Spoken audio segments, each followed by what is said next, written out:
Aujourd'hui, Hugo Décrypte, c'est un petit peu ma Claire Chazal du digital, parce que c'est un jeune qui nous ressemble. Ça crée une rupture avec les médias traditionnels qui ont eu toujours du mal à vulgariser, à expliquer des conflits géopolitiques, des sujets importants. Moi, je m'informe sur la guerre en Ukraine sur TikTok.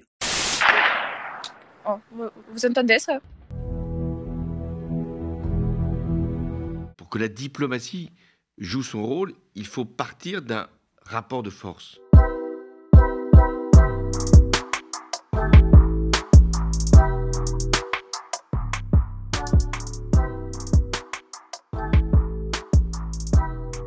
Ils cherchent l'information, notamment là sur la guerre en Ukraine, sur ces canaux que sont Twitch, Instagram ou TikTok, parce qu'ils y sont. Donc c'est l'endroit le plus naturel en fait. Sur les réseaux sociaux, donc type TikTok ou Instagram, on est sur des formats beaucoup plus courts, percutants aussi. Un autre compte que je suis, c'est Xena Solo. Elle est ukrainienne et chaque jour elle partage ce qu'elle vit en Ukraine, parce qu'elle vit la guerre, et on a vachement un lien de proximité avec elle parce qu'elle montre vraiment ce qui se passe et on a l'impression d'être proche d'elle, même si non, évidemment. Je suis les comptes de Brut sur Instagram, notamment pour les images de Charles Villa, qui fait notamment les plus grands reportages sur la plateforme Brutix et qui est actuellement sur place en Ukraine. Je suis aussi les comptes Instagram de Hugo Décrypte et de Combini, malgré leur angle très entertainment. Je suis pas mal leurs reels qui viennent montrer un petit peu des témoignages d'Ukrainiens directement sur place. Va venir aussi le temps de l'explication. C'est ce qui fait, je pense, le succès aussi de ces plateformes. C'est le fait de pouvoir proposer soit du format très court en vidéo ou en image, d'explication ou de témoignages rapidement d'émotions, ou sinon vraiment d'être dans du temps très long, comme le propose Twitch, où là vraiment on prend le temps d'expliquer. Plus que l'information brute, en fait, ce que je cherche, c'est vraiment une réflexion sur le sujet pour me construire vraiment un avis. YouTube et Twitch pour des formats qui sont généralement plus souvent travaillés par des personnalités, des influenceurs, qui vont venir travailler le sujet, le réfléchir et qui vont apporter surtout une vraie réflexion dessus. Tout dépend des réseaux sur lesquels on s'informe, mais on a une lecture qui est beaucoup plus intéressante, qui est beaucoup plus concise. On a des infographies qui sont, elles aussi, beaucoup plus concises et beaucoup plus compréhensibles, comme justement les infographies que Hugo Décrypte va mettre directement sur ses réseaux. Et je pense que c'est notamment aussi les contenus vidéo et les contenus photos qui permettent d'avoir un lien beaucoup plus proche avec l'information. Et aussi une partie coulisses aussi qui est intéressante.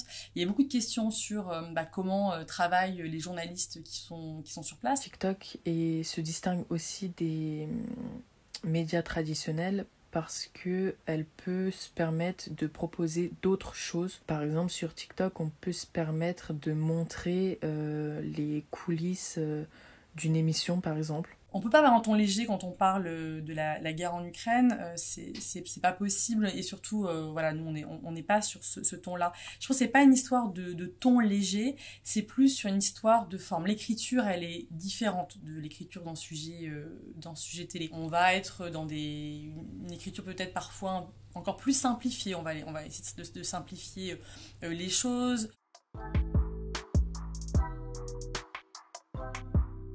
C'est vrai que c'est un gain de temps, ça a un côté pratique et utile parce qu'on peut s'informer quand on veut et où on veut, mais il est vrai que ça ne remplace pas les médias traditionnels quand même. Malheureusement, aujourd'hui, je ne consomme plus du tout les journaux télévisés traditionnels comme ceux de TF1 et ceux de France Télé pour des raisons d'horaire et aussi notamment des raisons d'incarnation. Je me pose rarement devant un article pour le lire. J'ai besoin qu'il se passe quelque chose à l'écran ou du moins que y ait une forme d'animation et surtout la personne qui raconte ce qui se passe m'intéresse. C'est pas parce qu'on est jeune qu'on a envie qu'on parle de choses légères et sur un ton désinvolte en fait. Pas du tout. On peut parler de tous les sujets, des sujets les plus sérieux, les plus graves, seulement là avec un format sur lequel ils sont plus habitués. Et donc nous en tant que médias, on va s'adapter à ces codes. Sur les réseaux sociaux, c'est très facile de truquer en fait. Donc vu que j'ai suffisamment de recul, je les regarde, mais ça reste plutôt en plus.